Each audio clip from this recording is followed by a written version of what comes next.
selamat Hari Guru. Bismillahirrahmanirrahim. Assalamualaikum warahmatullahi wabarakatuh. Hello everyone, how are you? I hope you all guys fine. Gak nyangka ya udah hari Jumat lagi, berarti saatnya kita belajar tentang sains.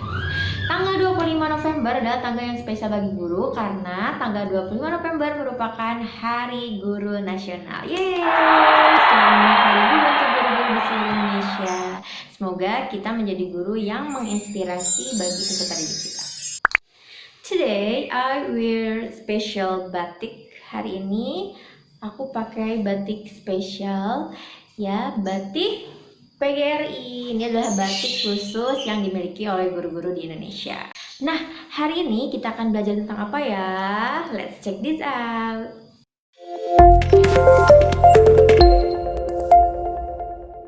Oke, di video kali ini kita akan belajar tentang sistem pernapasan pada hewan. Masih melanjutkan dari video yang kemarin. Kita sudah belajar tentang sistem pernapasan pada manusia, kita sudah belajar tentang sistem pernapasan pada tumbuhan. Nah, kali ini kita akan belajar tentang sistem pernapasan pada hewan.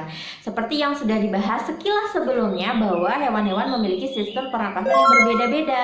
Contohnya, yang pertama ada paru-paru, yang kedua insang, yang ketiga trakea, yang keempat kulit, yang kelima paru-paru dan pundi-pundi udara, yang keenam paru-paru buku. Nah, kita akan bahas satu-satu ya. Yang pertama adalah paru-paru. Paru-paru adalah organ pernapasan yang bentuknya itu mirip dengan buah yang mengerucut ke atas, bagian bawahnya itu agak melengkung. Paru-paru terletak di dalam rongga dada ya. Jadi paru-paru dilindungi oleh tulang rusuk. Nah, paru-paru ini berfungsi untuk mengambil oksigen yang berada di dalam udara. Cara kerjanya, semua paru-paru sama seperti cara kerja paru-paru pada manusia. Nah, contoh hewan yang bernapas dengan menggunakan paru-paru adalah kucing, ayam, paus. Catatan. Nah, paus itu bukan ikan. Paus adalah mamalia yang bernapas dengan paru-paru. Jadi mulai hari ini, bagi yang masih menyebut paus itu ikan, itu kurang tepat ya. Paus bukan ikan. Jadi cukup menyebutnya dengan paus, bukan ikan paus. Tapi hidung paus itu mengalami modifikasi. Jadi ketika paus berada di bawah permukaan air, hidungnya ditutup oleh katup hidung. Oke, next, insang. Insang adalah alat pernapasan yang berfungsi mengambil oksigen dari dalam air. Jadi oksigen terdapat dalam air juga ya. Nah, tapi hanya hewan-hewan tertentu saja yang dapat mengambil oksigen dari dalam air. Nah, salah satu alat yang dapat mengambil oksigen dari dalam air adalah insang. Insang bentuknya seperti sisir. Insang berbentuk lembaran-lembaran seperti sisir. Letaknya biasanya ada di sisi kanan dan kiri kepala yang ditutup oleh suatu bagian yang dinamakan dengan operkula. Sistem pernapasan pada ikan, yang pertama, ikan mengambil oksigen dari dalam air dengan cara membuka mulutnya. Air kemudian masuk ke dalam mulut, kemudian dialirkan ke insang. Di dalam insang itu terdapat filamen-filamen yang mengandung pembuluh darah. Di dalam pembuluh darah tersebut terjadi pertukaran oksigen dengan karbon dioksida. Oksigen diambil oleh darah dan karbon dioksida yang dibawa darah itu dikeluarkan melalui air dan keluar dari insang. Contoh hewan yang bernapas dengan insang adalah ikan mas dan ikan hiu.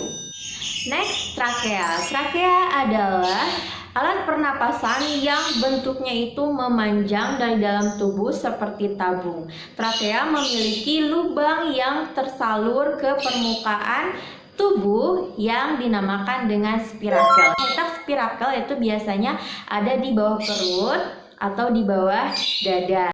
Sistem pernapasan hewan yang bernapas dengan trakea adalah yang pertama, udara akan masuk melalui spirakel, kemudian dialirkan ke dalam trakea, kemudian dialirkan kembali ke trakeolus atau cabang yang lebih kecil lagi, baru dialirkan ke sel-sel tubuh. Nah, di dalam sel tubuh itu sekaligus terjadi pertukaran oksigen dengan karbon dioksida ya. Oksigennya disimpan ke sel, kemudian karbon dioksida dari sel itu diambil kembali dan dikeluarkan melalui spirakel. Di dalam tubuh hewan yang bernapas dengan trakea juga terdapat kantong udara. Nah, kantong udara ini berfungsi untuk cadangan udara. Contoh hewan yang bernapas dengan menggunakan trakea adalah belalang dan kupu-kupu.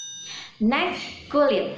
Kulit adalah alat pernapasan yang dimiliki oleh hewan-hewan tertentu. Jadi beberapa hewan mengambil oksigen itu melalui kulit. Caranya, di lapisan permukaan kulit itu terdapat kutikula yang mengeluarkan lendir sehingga kulit dari beberapa hewan tersebut itu menjadi lembab dan basah.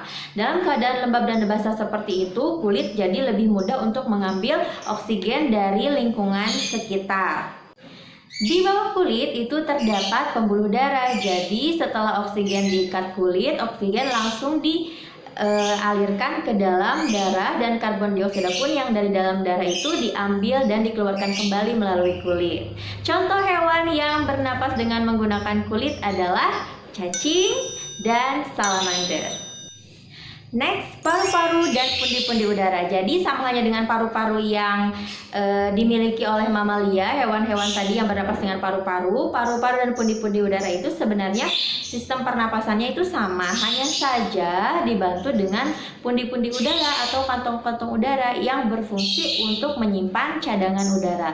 Jadi karena paru-paru ini kecil, maka memerlukan perluasan lagi. Oleh karena itu terdapat 9 kantong udara yang fungsinya adalah untuk menyimpan cadangan udara.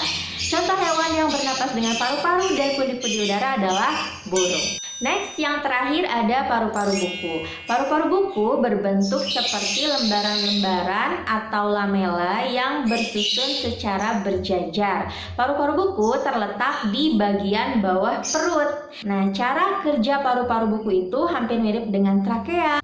Sistem pernapasan hewan yang bernapas dengan paru-paru buku, yang pertama, udara akan masuk melalui spirakel, kemudian akan dialirkan langsung ke paru-paru buku. Di dalam paru-paru buku terjadi pertukaran oksigen dengan karbon dioksida yang kemudian karbon dioksida yang diambil itu akan dikeluarkan kembali melalui spirakel. Contoh hewan yang bernapas dengan paru-paru buku adalah laba-laba dan kalajengking. Nah, itu tadi pembahasan tentang sistem pernapasan pada hewan. Semoga videonya mudah dimengerti ya. Jika kalian punya pertanyaan atau komentar, silahkan tulis di kolom komentar. Jika kalian suka videonya, silahkan klik like-nya. Kalian juga bisa share video ini ke media sosial kalian. Sekali lagi, selamat Hari Guru untuk guru-guru di seluruh Indonesia. Bye, see you in the next video. Assalamualaikum warahmatullahi wabarakatuh.